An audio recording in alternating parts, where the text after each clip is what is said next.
If you love Bioneers Radio, it's free and easy to support us. Just take a moment to post a review on our podcast on iTunes, Google Play, or wherever you find our show online. You'll be helping other people find and enjoy these incredible thinkers and storytellers. And thank you for helping us out.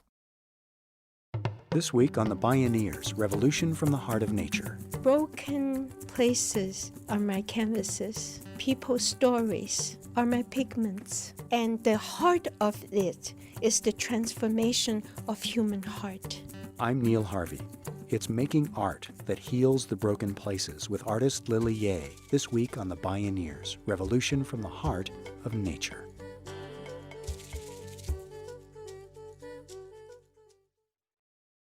Bioneers Revolution from the Heart of Nature is made possible in part by Organic Valley, a farmer-owned cooperative producing local food with the future in mind since 1988. Learn more at organicvalley.com. Vicious circles feed on themselves. The worse things get, the worse things get. How do we transform a vicious circle into a virtuous circle? How do we move from environmental degradation and the deterioration of human relations to restoration of both people and planet? From war to peace, from hatred to compassion, from isolation to community? How does our world turn from despair to hope? Daunting as it may seem, how can one person make a crucial difference? When internationally acclaimed artist Lily Yehs was inspired to design a genocide memorial in Civil War-ravaged Rwanda, she invited author Terry Tempest Williams to be her scribe. The writer first said no. She wrote, "I didn't want to be in a place so familiar with death." Then she changed her mind, in part because of Yeh's exceptional reputation for community transformation. Their journey is chronicled in Terry Tempest Williams' book, Finding Beauty in a Broken World. The title refers in part to Lily Yeh's approach to community healing through the creation of mosaics, taking that which is broken and creating something whole and wholly new and beautiful. This is Where Angels Fear to Tread, making art that heals the broken places. My name is Neil Harvey. I'll be your host. Welcome to the Bioneers, Revolution from the Heart of Nature.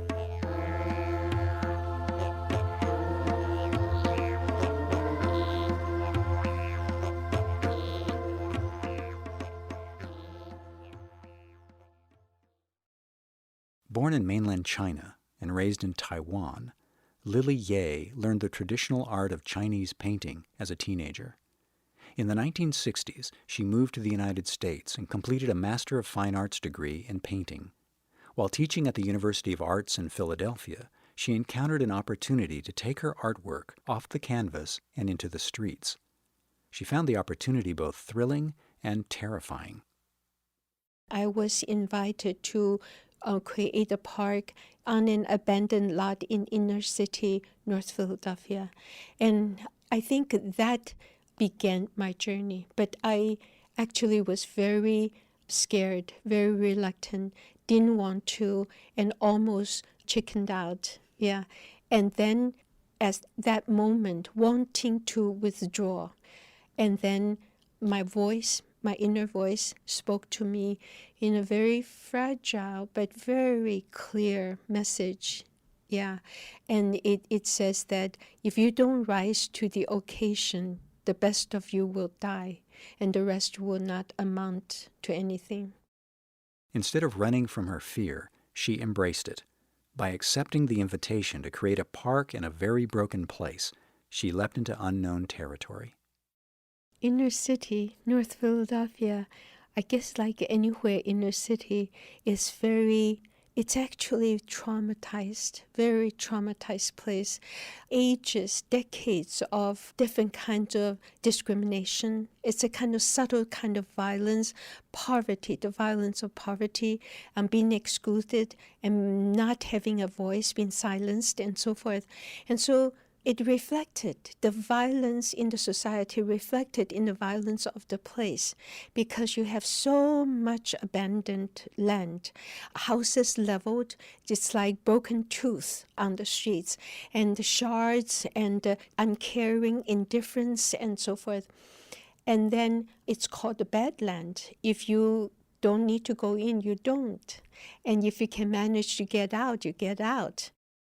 Funded by a meager $2,500 grant and equipped with little more than an artist's creative inspiration and spontaneous compassion, she embarked on a project that everyone said could not be done. But it's that voice said that you need to rise to the occasion.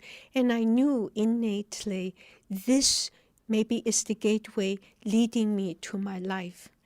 And so when I went in, even though the place was very scary, and it's such a sense of forlorn and abandonment, but I just feel that I needed to do this park for my life. And I need to do it more than the people who live there. And so that's how it began, yeah. Lily Yehs had no idea how to mobilize a community, but as an artist, she well understood the power of symbols to ignite visions. Provocatively, she walked to the center of the North Philadelphia vacant lot littered with detritus and broken lives. She picked up a stick and drew a circle around herself in the dirt. Curious children edged up to her and asked, "What are you doing? How can we help?" Together, they began to pick up the broken things on the ground and make a mosaic. The first adult to join the new team was a local homeless man named James Big Man Maxton. When Big Man came, he was a drug user, and he had no place to go. This hurricane, destructive force. Now we're making mosaic, piece by piece. Piece by piece, his life began to be restored. People passing him said, "Ah, Blue, this is beautiful. This pattern is beautiful. You do that for us? This man, that's great." And the comment, the positive feedback he never got in his life, they are like rain dropped to a parched heart. He said, "This feels good." Lily Yehs' impact on North Philadelphia became like a pebble tossed into a pond. One small act of beauty created ever richer ripples radiating out in all directions. Children and adults in the neighborhood marveled as Big Man and Lily Yehs created majestic murals of angels, no less.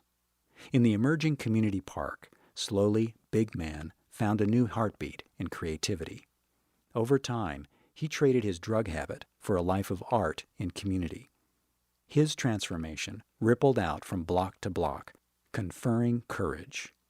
If Big Man could change, anyone and everything could change. When he changed, the whole community went. So village start to host a Narcotic Anonymous meeting. 3-4 groups come for maybe 16 years. Then we put our heads together. Then we renovate the buildings. Then we build houses. And there is abandoned industrial land, Westinghouse, 2 acre, and somebody came in to help us, my dear friend Ken Koloje, and we turned it into a tree farm and little micro business. And it just goes on and on. That's how an art project becomes a village and sustainable organic village. Lily Yehs describes the Village of Arts and Humanities as having its own cultural ecology. It turns the starved soil of vacant lots and broken hearts into rich ground where seeds of change can grow and thrive. In 2 decades, North Philadelphia residents have transformed 200 abandoned lots into 17 beautiful parks, gardens, and green spaces.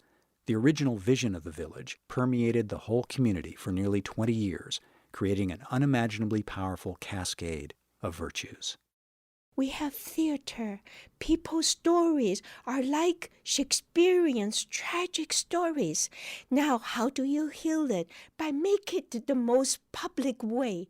It's like dead water, poisonous water. You massage it, you make it going through trees and stones, you pump it into the air, and finally you speak it publicly. That's how you reintegrate it.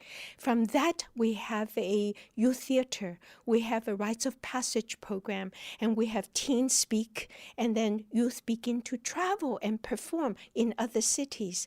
And then we have health.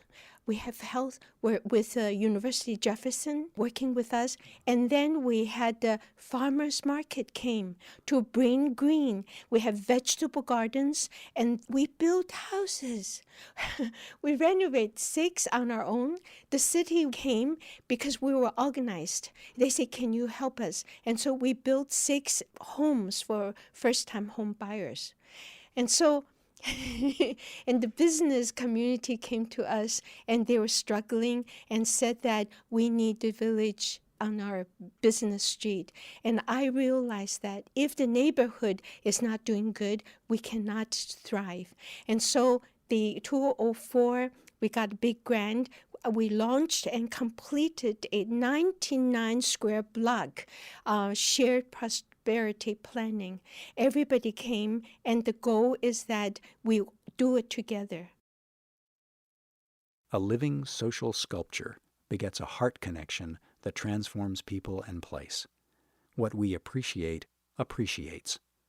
Vicious circle becomes virtuous circle. In Philadelphia's Village of Arts and Humanities, Lily Yehs had shown how making community art can help heal poverty and rebuild community and the land. Now the strength of that transformative action would be put to the acid test to help heal the aftermath of the grisly genocide of Rwanda. In the spring of 1994, in the space of 100 nightmarish days, an estimated 800,000 Rwandans were slaughtered by their tribal neighbors. Most of the dead were Tutsi tribal members. Most of those who perpetrated the violence were Hutus. 16 years later, the country and its people are still ripped apart.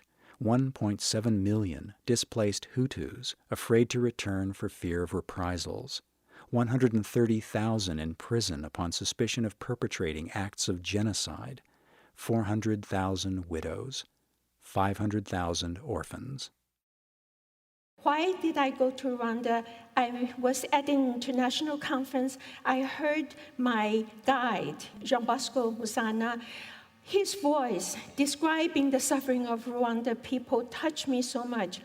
My heart moved, and I responded. I said, wait for me at the airport, I am coming. After nearly 18 years building the village in Philadelphia, Yehs left the project in good hands. She created a nonprofit organization called Barefoot Artists to expand the vision internationally.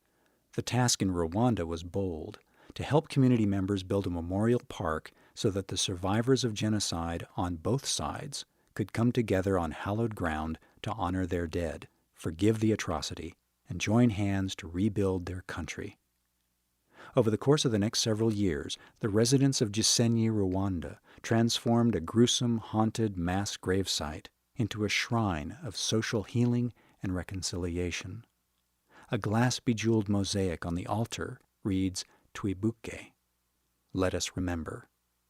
Lily Yehs spoke about the Rwanda Healing Project at a recent Bioneers conference. When I first went there, it was very grave and sullen and no smiles and no colors. 100 families, 2 faucets, and sometimes the faucet breaks down. They have to walk 2-3 miles for a jerrycan of water of polluted river. And how do you communicate when you don't speak the language, not shared history? Art. You show the children the beauty, inspire them. They paint. I brought volunteers, and so we get the colors and we get children to paint. I put the best of their work on the wall. They become public art. This is how art is not imposed, but rooted in the community. How do you honor and respect the local people and honor the children? Before, it was just a place they temporarily stay, and now it has character. It's their home. They identify, and it's a painted village. A little child painted a bowl about 2 inches long, and then I make it so big, very truthful to the drawing. European cows, because it gives a lot of milk, and this is a place on the edge of starvation and stunt growth. So I made the uterus extra large, and 7 kids to give out a lot of milk. Okay. Community continued to paint their dreams. computers, cars, motorcycles, and goats.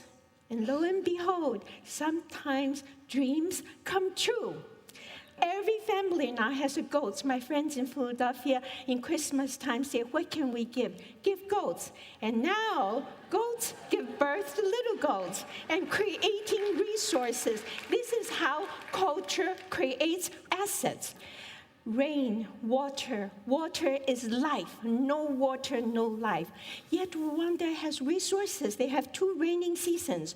So Barefoot Artist was able to manage, get the resources, get funding, and then help them to get rain harvest tank. Every family now has access to good water, and then with solution, they have safe water.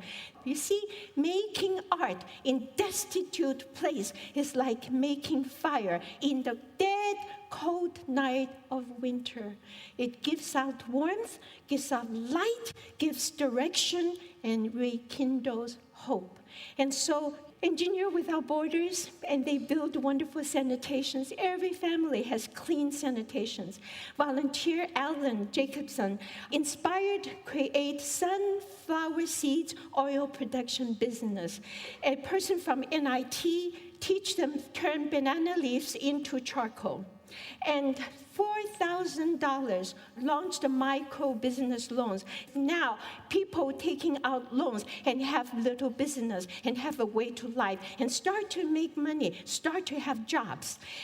The older women, 45 years and older, they say, with no job, no income, no money to buy soaps, we need help. We want to learn traditional basket weaving. I say, go and do it. So they learn the traditional way of doing it. Harvesting yucca, beating it, scraping it, washing it in soap, and so many children watching. I say, put them to use, get them to draw and to document the whole process. And that's how you preserve the living museum, preserve the local culture, pass it on to the younger children in active role. And when you build a project, it's never linear. You need to respond to wherever people need to make it sustainable. They cannot see. How could they weave? So we invite the eye doctor come, and everybody has nice eyes. So they feel so proud, now they can see. And then they come together. When they weave together, they bound sisterhood, and then support group for each other, and there is hope for the future.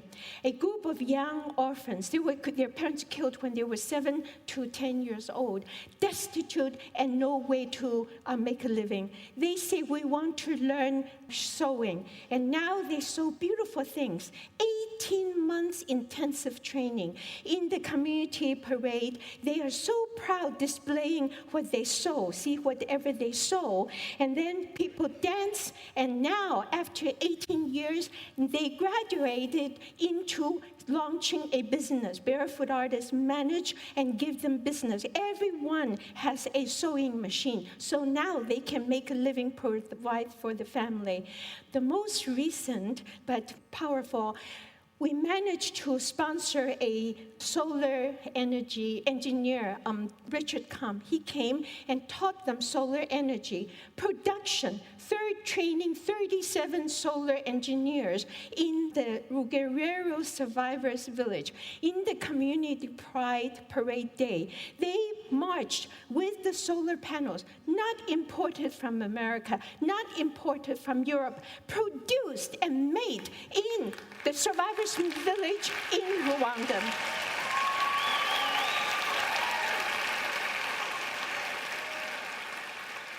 Paint dreams and they come true. Art lights a fire in the dead cold night of winter that gives warmth and light, direction and hope. Community pride, sisterhood, solar power from the inside out. By rearranging the broken pieces, this social mosaic from the heart fulfills a universal human longing to be connected with each other, to become whole, to create beauty from the heart of nature. I feel the most urgent issue is working on human transformation. And then when you do art, it is so non-challenging. Human beings are so frail. We are so don't want to lose face. We have such false sense of dignity and wanting to hide our imperfections. And so that's why broken places are so powerful, because we are laid bare. We have nothing to hide behind it. And so it's possible for violence to happen. It's also possible to direct connection to happen. It's real place. And when I was in Rwanda, I really feel that it's terrible genocide happened, and also in the Holocaust and in Darfur, but it can happen anywhere if all of us don't look inward and balance the light and the darkness. We need both, and we need to make friends with the darkness in us. And we need to embrace that and integrate and be comfortable and be gentle. And then we can fall into the light. But if we cut it off and exclude it, lock it up, it turns poisonous and become deadly. We are human. We are not perfect. We are fallible. When we are aware of that, we are more able to forgive the other and understand the other. And that's the beginning of peace. This is my path. And I think broken places, that implies danger. And there was real physical danger I encountered. But nothing compared to the depth I feel, the deep fulfillment I feel. Once you experience that, then you always want to go to that depth or even deeper, the depth of connection, the depth of the impact, and the depth of meaning in my own life. I feel that if I do this, then I can die. It's a good living, then one can die well. And I often think, it's like we are all on a journey of the salmon. They're in ocean. They have to come back to the source of the beginning. And when they fly upstream, so many dangers, the birds and the bears, and they scratch themselves. I was so moved by watching that one in Alaska. And yet then they have to go back. It's nature. It's nature's call. And then they finally managed. They change form. They are transformed. They give birth. Then they die to nurture the next generation, to nurture the forest. So I feel that it's life's calling. That's my life, that I need to go to that depth to fulfill it. And just stay true to my calling and have the courage to respond to that. And you just do that.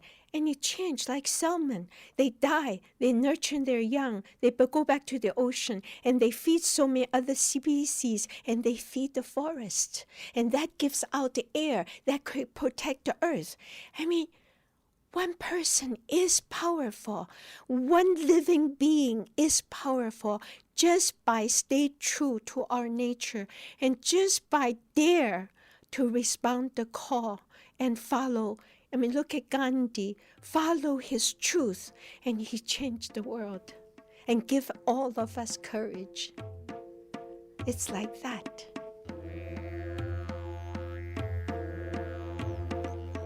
Artist Lily Yehs. One person staying true to her calling with the courage to respond.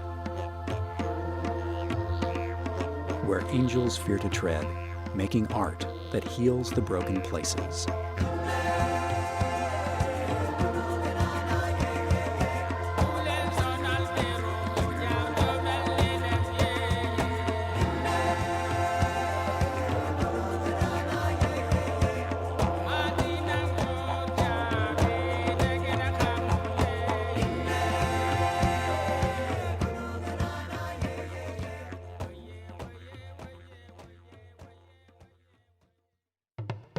Downloads of this program and many other Bioneers radio shows are available on the radio pages at bioneers.org or by calling 1-877-BIONEER. That's 1-877-246-6337.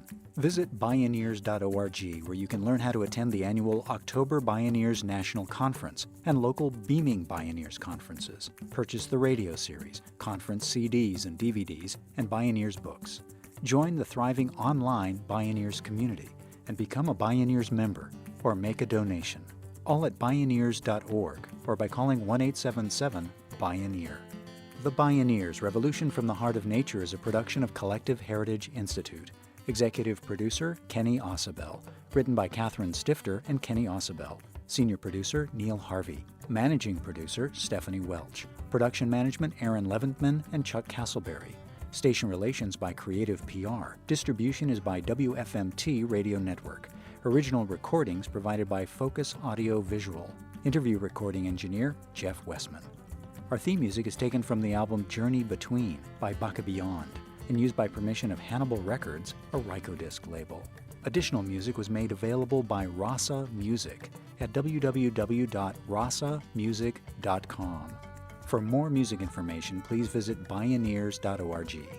The opinions expressed in the Bioneers Revolution from the Heart of Nature radio series are those of the presenters and are not necessarily those of Collective Heritage Institute, the underwriters, or this radio station. My name is Neil Harvey. Thank you for listening. I invite you to join the Bioneers in inspiring a shift to live on Earth in ways that honor the web of life, each other, and future generations. This is program number 1310. Bioneers, Revolution from the Heart of Nature is made possible in part by Organic Valley, a farmer-owned cooperative producing local food with the future in mind since 1988. Learn more at organicvalley.com.